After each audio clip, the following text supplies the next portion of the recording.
अस्सलाम वालेकुम dear students. First year के स्टूडेंट्स को कमाल सर वेलकम कहता है।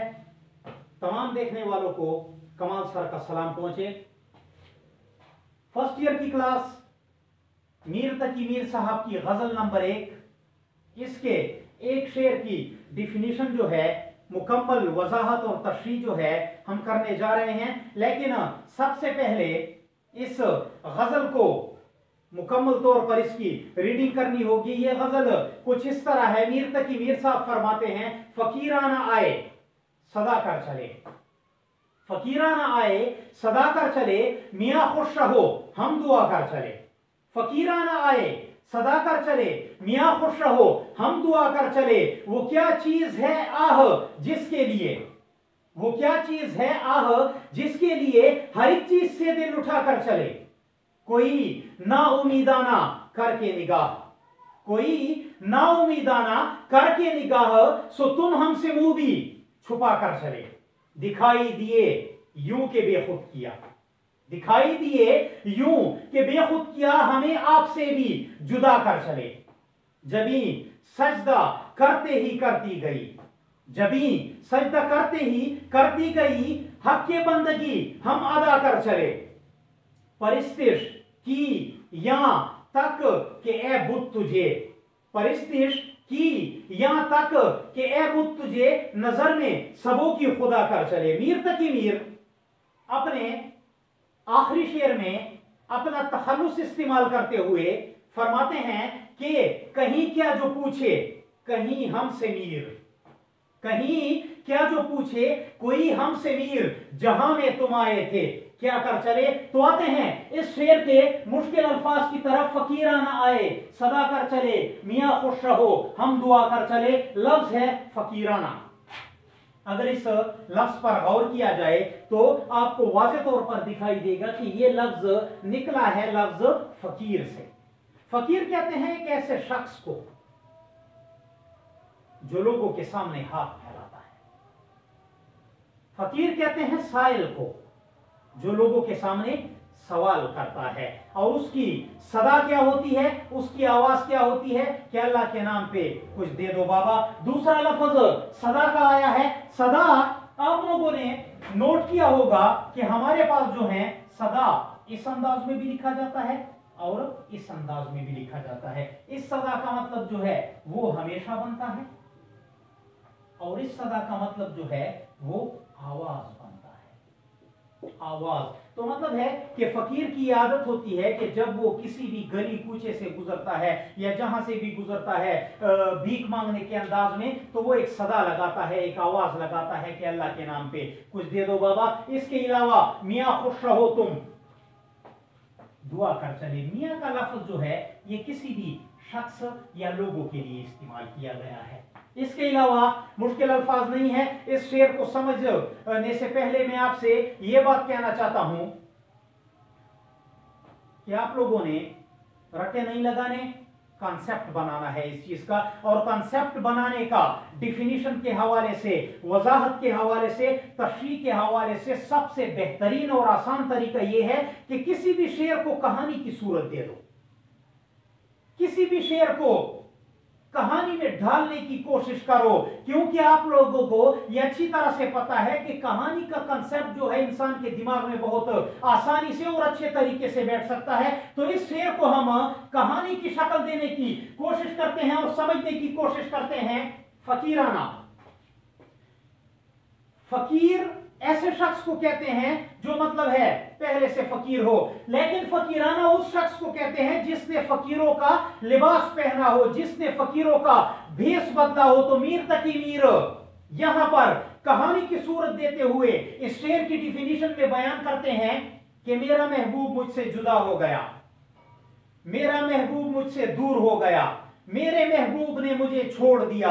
उसके छोड़ने का सबसे बड़ा नुकसान क्या था कि मुझे उसका दीदार मुयस्सर नहीं था, मैं उसको देख नहीं सकता था।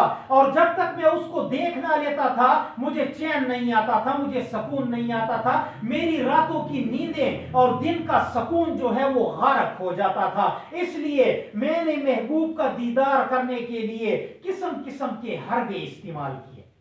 किस्म के तरीके इस्तेमाल किए, लेकिन वो तमाम तरीके नाकाम हो गए। तो अब मेरे दिमाग में ये बात आई है कि मैं अपने बालों को लंबा कर लूं, मैं अपनी मूछों को लंबा कर लूं, मैं अपनी दाढ़ी मुकम्मल तौर पर छोड़ दूं, मेरे बाल जिधर भी जाना चाहे मैं उनको जाने दूं, मैं फटे पुराने कपड़े पहन लूं, नंगे पांव हो जाऊं, अपने पांव से जूते निकाल दूं, ताकि मैं मुकम्मल तौर पर एक फकीर लगूं। यहां पर भेष बदलने की कोशिश कर रहा है मीर तकी मीर, इसीलिए जो है फकीराना का लफ्ज इस्तेमाल हुआ है। तो मीर तकी मीर फरमाता है कि मैंने फकीरों का भेष बदला, फकीराना अंदाज अपनाया और महबूब की गली में पहुंच गया, महबूब की गली में पहुंच गया। मैंने मतलब है अपने महबूब का बहुत ही ज्यादा इंतजार किया उस गली में, लेकिन वो मुझे जो है वो दिखाई ना दिया। मैं जब गली से गुजरता था तो फकीराना सदाएं लगाता था, फकीरों की तरह जो है आवाजें निकालता था, और वो आवाज क्या होती थी कि अगर कोई खैरात दे उसका भी भला और कोई खैरात ना दे उसका भी भला। तो ये फरमाता है कि फकीराना आए सदा कर चले, मियां खुश रहो हम दुआ कर चले। मेन पॉइंट ये उठाता है कि मैं महबूब की गली में पूरा दिन घूमता रहता था अपने महबूब का दीदार हासिल करने के लिए फकीराना अंदाज में। अगर मुझे महबूब का दीदार मुयस्सर आ भी जाता था तो मेरे लबों पर यही अल्फाज होते थे कि ए इस गली के लोगों, ए इस सरजमीन के लोगों, तुम खुश रहो, जहां भी रहो मेरी दुआएं तुम्हारे साथ हैं। अगर मुझे महबूब का दीदार हासिल नहीं भी होता था तब भी मेरे मुंह पर, मेरी जुबान पर यही अल्फाज होते थे, क्योंकि ये एक फकीर की मुकम्मल आदत होती है कि अगर उसे कोई खैरात दे या ना दे उसके जबान पर बुरे कलामात नहीं आते, उसके जबान पर खैरात देने वाले के लिए भी एक जैसे अल्फाज और खैरात ना देने वाले के लिए भी एक जैसे अल्फाज होते हैं। मेरी इन बातों को समझने की कोशिश करें,